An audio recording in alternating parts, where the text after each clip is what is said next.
Om Swastiastu. Om Swastiastu. Assalamualaikum warahmatullahi wabarakatuh. Salam Namo Buddhaya, salam dan salam sejahtera bagi kita semua dan salam harmoni. Salam harmoni.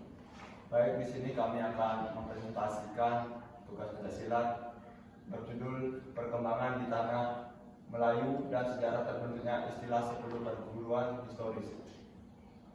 Sebelumnya, izinkan kami perkenalkan diri terlebih dahulu.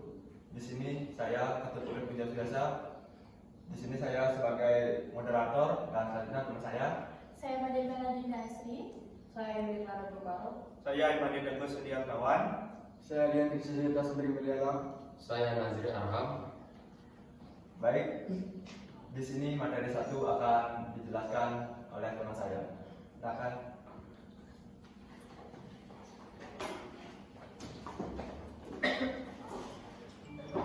Materi 1 adalah sejarah singkat pencaksilat. Awalnya pencaksilat berkembang dari kemampuan asli penduduk Indonesia yang pintar dalam berburu dan bertarung dengan menggunakan senjata seperti parang dan tombak. Menurut para ahli sejarah pencaksilat Indonesia, mereka memperkirakan bahwa pencaksilat ini sudah ada sejak abad ke-7.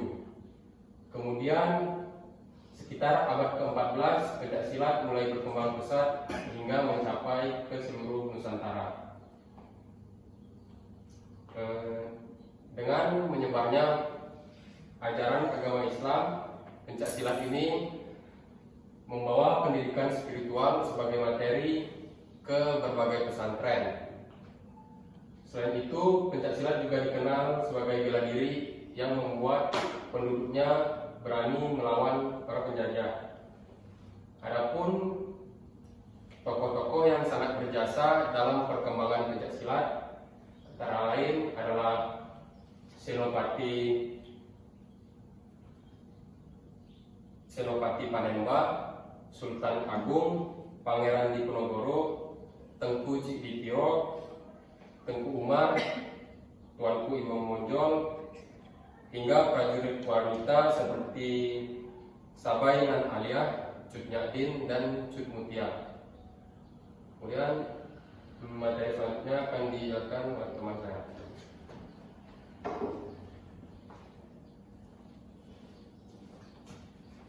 Baik, di sini saya akan melanjutkan perkembangan pencaksilat di tanah Melayu.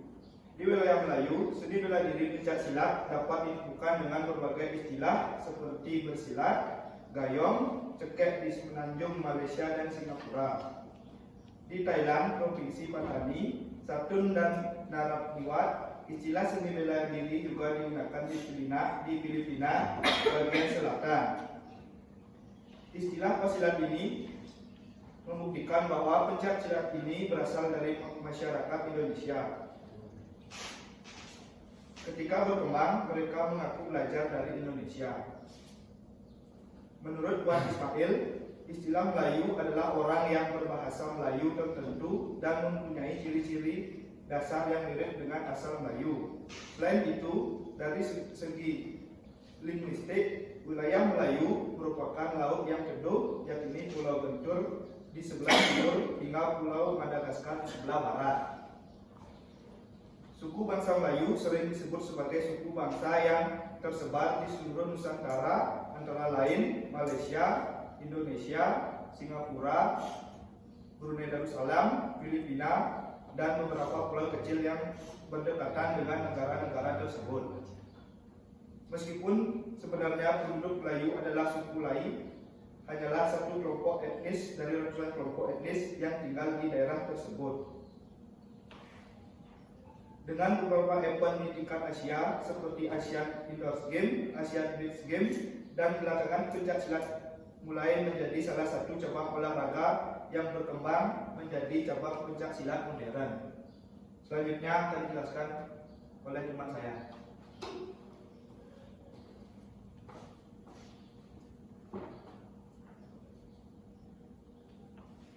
Baik, di sini saya akan menjelaskan sejarah terbentuknya istilah 10 perguruan historis.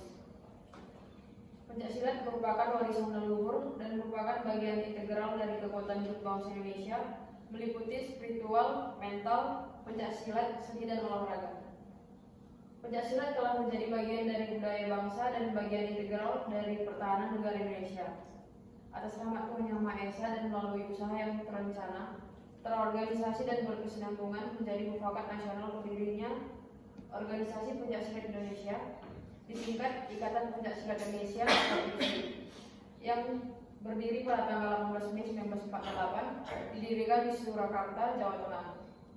Dipimpin oleh Majen TNI Edi Marsudi Nalapraya, IPSI memiliki 10 organisasi dan perguruan pencaksilat yang menyandang nama perguruan pencaksilat. Sejarah yang diangkat menjadi anggota IPSI berdasarkan pasal 2 Undang-Undang Dasar IPSI. Pemberian gelar perguruan tinggi pencaksilat didasarkan pada fakta bahwa 10 organisasi dan perguruan pencaksilat dianggap berpengaruh dalam sejarah dan perkembangan IPSI dan pencaksilat pada umumnya antara tahun 1948 hingga 1973. Organisasi-organisasi dan perguruan tinggi ini mengedepankan kesatuan pemikiran dalam pembentukan satu kesatuan organisasi. Pencaksilat Nasional Indonesia atau IPSI.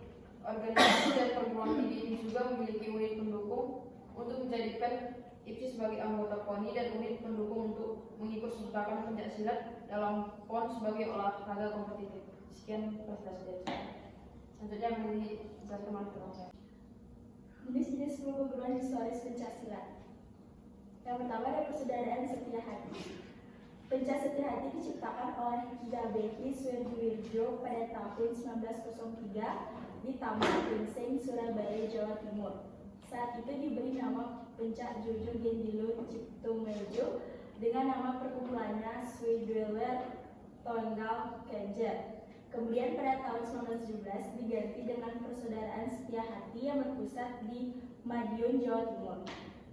Yang kedua ada Persaudaraan Setia Hati Ternate.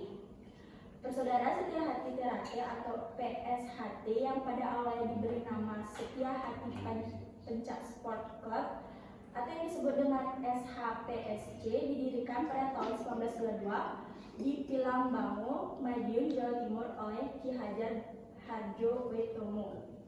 Memasuki pada tahun 1942 saat kedatangan penjajah Jepang ke Indonesia atau SH Pemuda Sport Club diganti menjadi Setia Hati Ternate.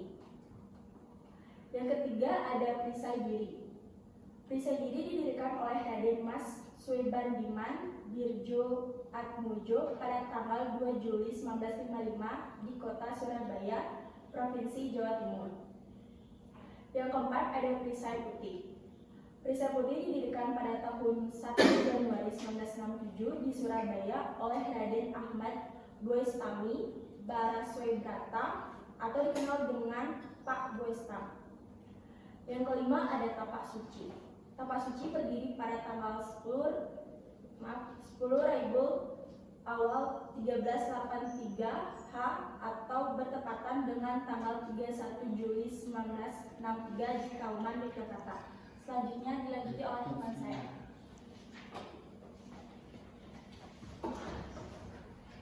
Saya akan melanjutkan jenis-jenis perguruan historis pencaksilat.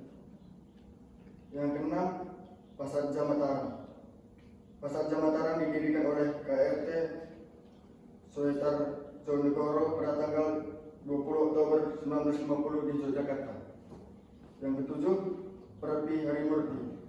Perguruan Pencak Indonesia Harimurti atau disingkat Perpi Harimurti didirikan oleh Suko Winadi di Yogyakarta pada tanggal 23 Oktober 1932. Yang ke-8, Persatuan Pencaksilat Indonesia atau PPSI.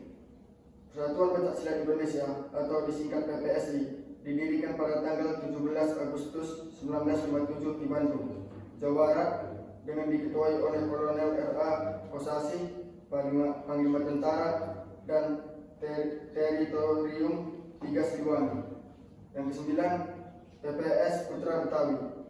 PPS Putra Betawi dibentuk pada tanggal 20 Januari 1972 sebagai suatu wadah yang mempersatukan berbagai perguruan dan aliran silat Betawi ke dalam suatu organisasi. Yang ke-10 KPS Nusantara. Keluarga Pencak Silat Nusantara atau KPS Nusantara didirikan pada tanggal 28 Juli 1968 di Jakarta oleh 3 orang intelektual muda IPSI, yaitu Muhammad Harimulyo, Dr. Muhammad Djoko Waspodo, dan Dr. Hamadi Djoko Suwidjo.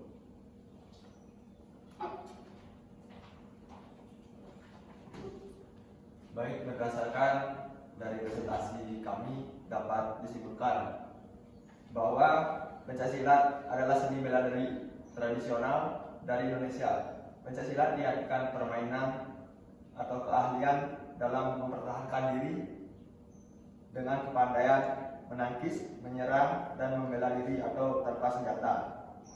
Pencaksilat juga merupakan seni bela diri sehingga di dalamnya terdapat unsur keindahan dan tindakan. Pencaksilat merupakan hasil budi dan akal manusia, lahir dari sebuah proses perenungan, pembelajaran, dan pengamatan.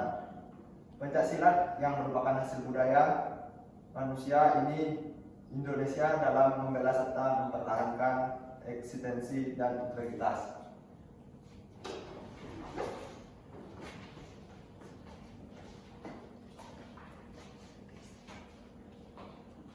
Baik, terima kasih atas kesempatan presentasi kali ini. Bila ada kesalahan atau kekurangan kata, kami mohon maaf. Kami tutup dengan para Santi. Om Santi Santi Santi Om. Terima kasih.